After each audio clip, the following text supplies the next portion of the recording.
उसमें जो लिखा हुआ है उसको छुपाया गया है, जो नहीं लिखा है उसका प्रचार किया जा रहा है।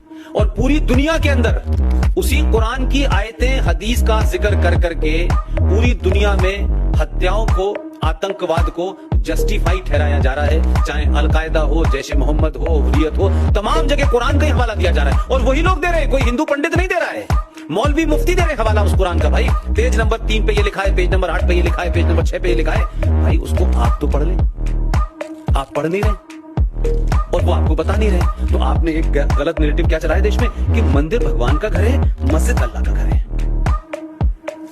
तो अभी आपकी सुप्रीम कोर्ट ने फैसला दिया है फैसला सुप्रीम कोर्ट ने मस्जिद पे। सुप्रीम कोर्ट ने कहा कि मस्जिद इस्लाम का हिस्सा नहीं है। अब बहुत सारे लोगों को बहुत सारी बातें नहीं पता होती। सडनली लोगों को लगा कि दीपक मिश्रा को कैसे पता चल गया, लेकिन वो जो आपने जिसको बटन दबा के भेजा है उसने एक बड़ा अच्छा काम किया। लोग कह रहे थे कि साहब वो सऊदी अरब भी जा रहा है, यहां भी जा रहा है, मंदिर में जा रहा है, मस्जिद में जा रहा है। मक्का के इमाम से एक पर्ची लेके आ गया था वो आदमी। उनसे पूछा कि ये बताइए कि जो मोहम्मद साहब ने मस्जिद बनाई थी वो कहां है, तो वो तोड़ दी गई। उस मस्जिद का तो कोई जिक्र नहीं है। और मस्जिद जो है कोई अल्लाह के घर तो हो नहीं सकता, क्योंकि अल्लाह तो आदर्श है।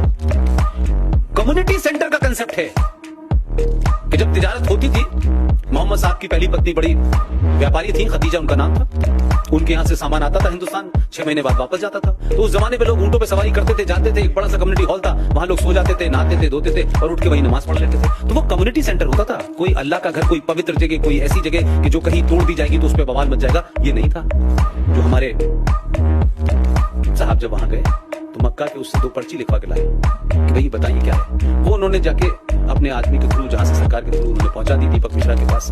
तो जो मुसलमान जब गए थे बहुत चिल्ला चिल्ला के, कैसे आप कह सकते हैं साहब की मस्जिद अल्लाह का घर नहीं है, कुरान में लिखा है और इसमें लिखा है, फलाना लिखा है, खूब चिल्लाए।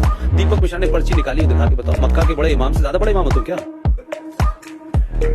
एक नहीं बोला, बोले नहीं वो ऐसा नहीं था साहब, वो ऐसा हो गया होगा, फलाना हो गया। उसके बाद कोई रिव्यू पिटीशन नहीं आई। लेकिन ये साबित हो गया इस देश में कि 70 साल से मस्जिद के नाम पे आपको लूटा गया, डराया गया। जब मस्जिद पवित्र ही नहीं है, मस्जिद इस्लाम का हिस्सा ही नहीं है, तो एक रेस्टोरेंट है जैसे इस्लाम वहां सऊदी अरब में तोड़ दिया जाता है। रोज मस्जिद टूटती है वहां पे, मस्जिद का कोई कंसेप्ट ही नहीं है। तो इसी किस्म के फ्रॉड इस देश में सिर्फ इसलिए हो रहे हैं कि आप उनकी कमियों को और कमजोरियों को नहीं जानते हैं, और वो आपको डरा डरा के बाबरी मस्जिद के बारे में कहने लगे कि साहब ये मस्जिद शहीद हो गई है। आपने काशी में क्या किया है, आपने मथुरा में क्या किया है। तो मैं इस समाज से पूछता हूं भाई कि क्यों आपने ठेका ले रखा है क्या, कि आपका ही सारा इस बात का ठेका है कि जब तक कोर्ट कुछ नहीं कहेगी तब तक आप कुछ नहीं करेंगे।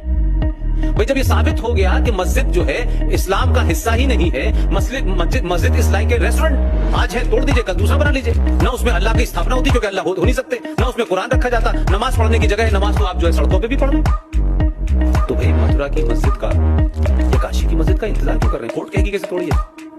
अरे आपके घर में किसी ने एनक्रोचमेंट किया है, हटा दीजिए, खत्म करिए बात। आप इतना लंबा झगड़ा क्यों करना चाहते भाई? क्या बाबरी मस्जिद आपने कोर्ट से लिखवा के ले गए थे क्या अडवाणी जी, क्या आज हम तोड़ने जा रहे हैं लीगली?